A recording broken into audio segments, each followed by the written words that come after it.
Conspiracy theory icebergs show different tiers of conspiracy theories, and the deeper we go, the more obscure our theories will get. Today, we're going to be talking about the Massachusetts iceberg, and there are some crazy, wild, wacky ones on there. Hello, my name is Grace. Welcome back to my channel, or welcome if you're new. Hit the subscribe button if you're interested in like spooky, freaky things. That's what we do over here. Also, this is my little angel, Casper. He makes me hold him like this, but he doesn't want to be held right now, so we're gonna put him down. But you might see him running around in the background of my videos, so I always like to introduce him. I won't ramble though, let's get into the details. So first we're starting with the Salem witch trials. I feel like everybody should know about this one, but we're gonna go over it anyway. I'll be pretty brief. The Salem witch trials happened in 1692 in a small town called Salem, Massachusetts, that is now really Halloween themed, and I love it with all my heart. But pretty much how it started was a group of girls started acting strange and claimed that witches were causing their problem. Soon, people in the town started accusing each other of being witches, and many of the accused people were arrested. The trials became a huge panic, with people being blamed for things like sickness or bad luck. The main evidence to all of these cases were people's testimonies, so they could just be like, oh, she was doing something bad, I think she's a witch, and everyone was like, yeah, she's a witch. And a lot of the times, none of these claims even made any sense. In the end of all of this madness, 19 people were hanged and a bunch of people went to jail. The whole thing stopped when everyone realized they had made a huge, terrible, awful mistake. And many of the people that were still accused were actually just like cleared. We were like, sorry, my bad. And now we can look at this as a reminder and a warning about how fear and rumors can lead to terrible consequences. Next on our iceberg, we have the Lizzy Bordon house. The Lizzy Bordon house is famous because of the murder of Lizzy Bordon's parents back in 1892. Lizzy was accused of killing her father, Andrew Bordon, and her stepmother, Abby Bordon, with an axe. The crime happened in their home in Fall River, Massachusetts. I actually went to visit with my boyfriend this year, and it was a scam, and the people running that place are horrible. But that's a story for another day, but I do want to tell it. Lizzy was arrested and she was put on trial, but she was not found guilty. Some people believe she did it, other people believe she didn't do it, and that it was like the maid or like other people who were in the house or other people related to the Bordon family. The case was never solved though, and it remains a huge mystery. But today the house is, I'm supposed to say the house is a very popular place for tours and ghost hunters, and people might believe it's haunted, but don't waste your money, don't waste your time, don't go there. Visitors lie and say that they experience strange things like cold spots and eerie noises. We actually ended up staying in Andrew and Abby's room. We experienced none of that, but there was a sign that said if you put your money in this jar, it will make sure the ghost doesn't come. Whole other thing though, I won't get into it too much. But yeah, now the house is a bed and breakfast, but the breakfast is not included. Next on our list, we have Ponyhenge. I had never heard of this before. Ponyhenge is a quirky and mysterious spot in Lincoln, Massachusetts. It's a collection of old, abandoned plastic ponies arranged in a circle in a wooded area. The ponies were once popular children's toys, like My Little Ponies. They're scattered around this small clearing, and they're standing upright like a strange makeshift sculpture. No one knows exactly who started the display or why it is a thing, but it's like a little cute little quirky local oddity. Over time, many ponies have been added, and the site is a popular destination for people curious about the weirdness. Some people speculate that it's an art installation, while others think it's just like a random act of someone with a sense of humor. But the oddity of the site has turned it into like a fun little tourist trap. The Bridgewater Triangle. So now we've reached like the middle of our iceberg. I feel like we're getting a little creepier, a little scarier than some My Little Ponies. The Bridgewater Triangle, which I looked at and I thought the Bermuda Triangle? No, the Bridgewater Triangle is a spooky area in southeastern Massachusetts, and it's known for being a hotspot for paranormal activity. It covers about 200 square miles, includes like Bridgewater and Rehoboth, and Freetown. The region has earned its eerie reputation because of the strange events and mysterious occurrences that have happened there, like UFO sightings, strange lights in the sky, ghostly encounters, mysterious creatures, and even reports of like Bigfoot-like beings. The area is also home to Freetown, Fall River, Massachusetts, which is where the infamous Lizzy Bordon case happened. And also their state forest is there, which is also known for its dark history. Many people believe that the land is cursed, and possibly because they were disturbing the natives that were living there, and like other terrible historic events that are like disturbing you know, kicking natives out of where they lived and stuff like that. And like some people treat it as a spooky spot for adventures. Like I would love to go there, but some people avoid it. And they believe that it is haunted and that it's connected to like dark demonic forces. But the Bridgewater Triangle continues to intrigue both the skeptics and the supernatural believers, and it makes it a very unique and mysterious location. Now we're getting lower on the iceberg, so we're gonna talk about the Hosaac Tunnel. And this place is supposed to be super cursed. It's this really isolated railroad tunnel that cuts through the Hosaac Mountain. People nicknamed it the Bloody Pit. And this is because over 200 people who were working on it died while it was being created. And these workers were subjected to really dangerous working conditions, and there were just a lot of random deaths during its construction, whether that was like accidents or explosions. The tunnel has obviously become infamous because of the tragic loss, but also the eerie reports of paranormal activity throughout the years. I would love to go there. If you want me to go there, tell me and I will go and I will make a video with my paranormal equipment. But people say it's haunted by the workers who died during its construction. Some claim to hear strange noises, voices, even like shadowy figures passing through the tunnel, and even like in the like area near the tunnel too. And actually today the tunnel is still in use by trains. Okay, now we're getting down there. This is the Danvers State Hospital. It's located in Danvers, Massachusetts, and it was a psych ward that operated from 1878 to 1992. It was originally built as the State Lunatic Hospital at Danvers and was known for its large Gothic style architecture and its secluded location. It's like very isolated from the world. The hospital housed thousands of patients over the years, many who had like mental health issues or were just like not actually understood at the time. But as most insane asylum type hospitals have a history for doing, this one was known for overcrowding and harsh treatments and controversial methods like lobotomies or electroshock therapy. If you're interested in seeing me like explore these kinds of places, I have videos up on that too. But the conditions were often really inhumane, and there are so many stories of like terrible abuse and neglect. It's really sad. I feel really bad for these people. And I really empathize because like they could have called me a witch. They could have thrown me in this hospital,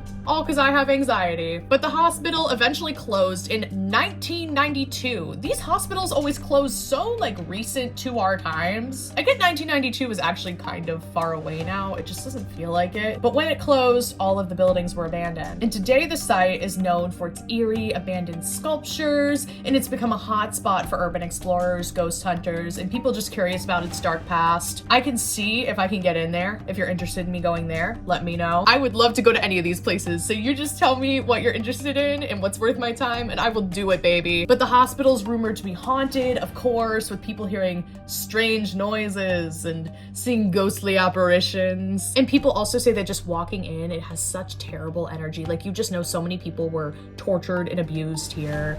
And it's just really sad. Regardless of if you believe in the paranormal, I think you can agree that energy still lingers, and like the way you treat a space will linger long after you're gone. And some of the hospital's original buildings have been demolished, but a few have been converted into luxury apartments. And I would, oh my God, I really want to like interview someone who lives in one of those apartments, see what paranormal stuff they've experienced, because you know they have. It says right here, there are rumors that the hauntings still linger in this area, in these apartments. And I believe it. Now we are at the final four.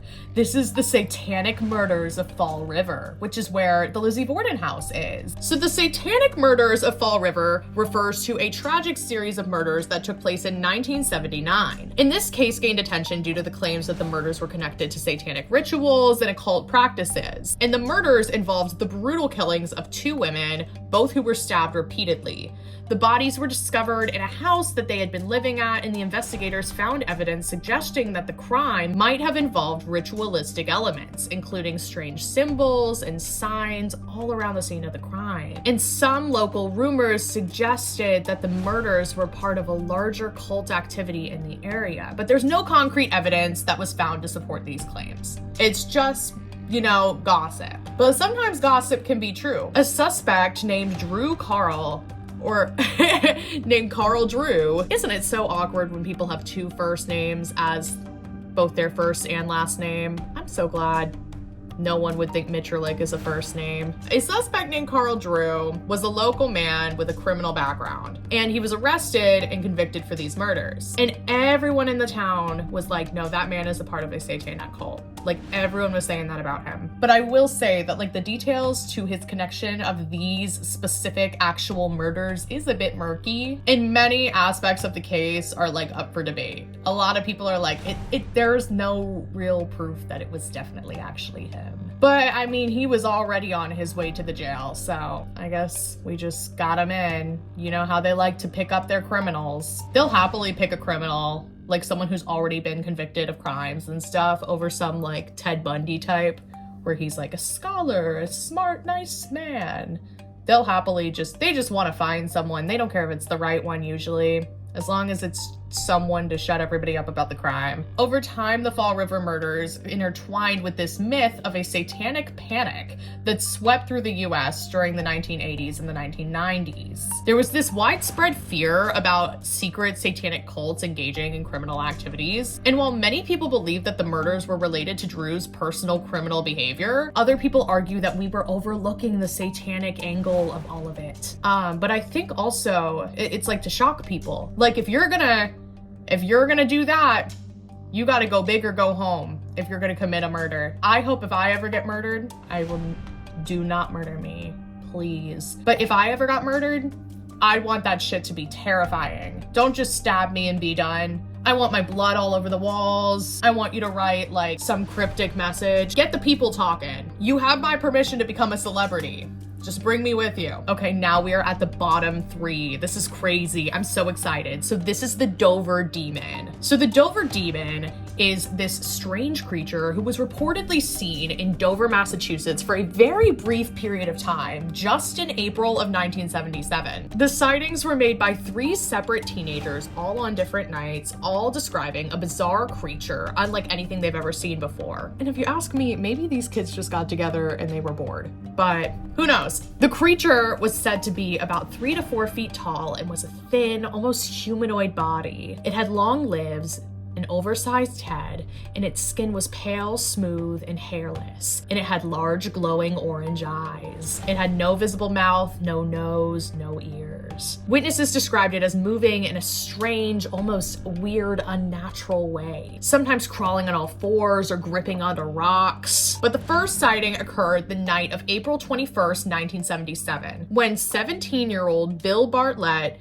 saw the creature while he was driving. He described its glowing eyes staring in front of him from the side of the road. And then later that night, John Baxter, another teenager, said the exact same thing while he was walking home. The next night, a girl named Abby Brabham also claimed to have seen it. And after these encounters, the Dover Demon was never seen again. So I think maybe they just got on their little group chat and oh, this was the 70s. I really think these teens just got together and decided to have a little fun and, like, maybe get it in the papers or something. There's no way. Like, this all happened at the same couple days. They're all teenagers. I don't know.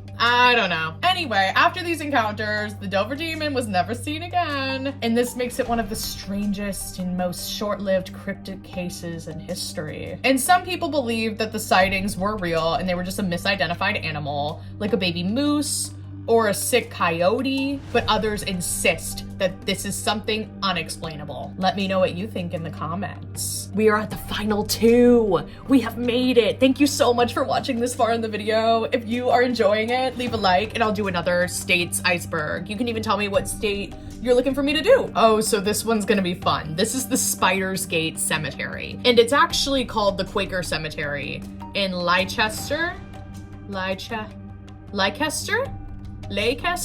Sorry. And it has gained a spooky reputation over the years due to its eerie atmosphere and the urban legends surrounding it. The name Spider Gate comes from the gate at the entrance and just how, like, it looks like a web design and it's just creepy. That's what, like, the people call it. Maybe I would want to get buried here. I don't know. I don't have any association to Massachusetts though. I like Salem. The cemetery dates back to the 1700s and is an active Quaker burial ground. And over the years, it has become the center of many ghost stories and local myths. Some of these legends include the 8th gate to hell, which is one of the most famous myths and claims. It talks about how there are like 7 invisible gates within a cemetery. And if someone is able to find them and pass through all of them, they will end up opening a portal to hell. The next one is that people say there are haunting voices in the cemetery. Visitors have reported hearing hearing strange whispers and disembodied voices, especially near this one small clearing in the cemetery. And then the next one, I thought the Hunger Games immediately, is the hanging tree. Some people believe that there was a boy there and he was very young and he took his life at that tree, and that his spirit is still attached to the tree in some sort of way, and that they'll sometimes see him or they'll just feel his presence. And the last legend is that there have been many rumors that the cemetery was used for occult practices or satanic rituals, but there's been no proof of this. But, you know, maybe the locals know what they're talking about. Locals know things. Despite all of the ghost stories, this is a cemetery, this is a private property, and the Quaker officials really don't like that people think it's haunted and use it for spooky ghost things. And they ask people to just respect the bodies there and not to trespass, which fair, but it's still considered one of the most haunted cemeteries ever. Now we have reached the bottom of the iceberg. We are at the final tier, and it is, you already saw, you're looking at it right now, I know, but it is the towns beneath Quabbin Reservoir. Quabbin? One moment. Quabbin. It's Quabbin. The Quabbin Reservoir is this massive artificial lake that was created in the 1930s to supply drinking water to Boston. And in order to build it, they had to flood 4 towns. They had to flood Dana, Enfield, Greenwich, and Prescott. And these towns were they evacuated everybody and the residents were forced to leave their homes forever, which is really sad. But by the late 1930s, all 4 towns had been disincorporated, meaning that they no longer legally existed, and the buildings were demolished or moved, and the land was cleared before the reservoir was flooded. However, there are some structures, cemeteries, and foundations that still exist on the edges of the reservoir, and they're now hidden beneath the water or in the surrounding forests. And because all of these towns were wiped off the map, many people believe that their remnants still haunt the area. There are rumors that on quiet nights you can hear church bells ringing from beneath the water, as if the old towns are still alive in a way. I would love to camp by there. That would be really cool. Should I camp? But divers who explore the reservoir claim to have seen roads and walls and other sorts of traces of the lost towns from deep below the water. But it's now just a peaceful nature reserve and a crucial water source, but it does hold this dark history of displacement, and it makes it one of the most eerie places in Massachusetts, or the eeriest one, according to the iceberg. Let me know what you want me to do next. This is my Instagram. These are some videos you should check out. And thank you so much for watching till the end. Stay spooky, guys.